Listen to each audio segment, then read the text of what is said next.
again, looking at that season, we got off to a good start, but the problem was, we didn't have probably the right players at that time.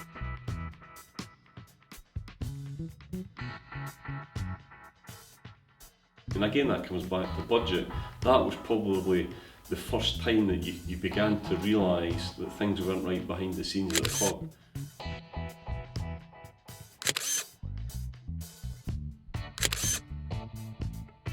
So I felt Jim McIntyre should have been given more money to strengthen the pool, and unfortunately wasn't able to bring in the right quality players. New year, we were sitting top of the league. Partick Thistle, who eventually were promoted and have gone on to establish themselves as a Premier Division club, and good luck to them, were sitting in second. But that's when, again, what I was talking about, the financial difficulties from the previous season, that's when they started to really hit home. The administration did happen in March of that year.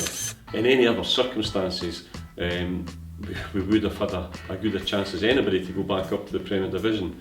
It was horrendous. Times you just didn't know what was going to happen next. They knew that we were 10 minutes from being put under. The points deduction I felt was a wee bit hefty. We were playing Partick Thistle, the second last game of that season. We were winning 3-1 at going into injury time.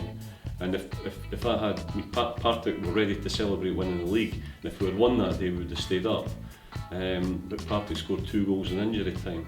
That was a real sickener. It was almost as if there was a blow up after another blow after another blow, and then that put us into the playoffs.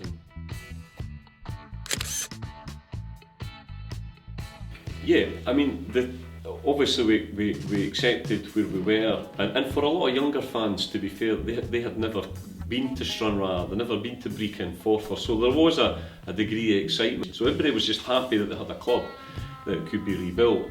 So, Pars United went about, obviously, making a lot of changes, within the club. It was a difficult season because obviously you kind of knew that you were going to finish second and then coming into the playoffs. But again, our Achilles heels with the playoff is that we kind of lost form as we got towards the end of the season and carried that into the playoffs. And we got through the semi-final, but then obviously we played Cowdenbeath and really probably just didn't turn up. In the end, we got beat 3-0. But a lot of fans involved with different things. I mean, as a club, we only have 5 full-time staff. The rest of the club is held together with volunteers. They've got a voice. They feel that the club is listening to what they have to say. Effectively, we have just under 1,000 fans who contribute £20 a month, which brings in just over £200,000 a year to the football club, and that's been absolutely vital.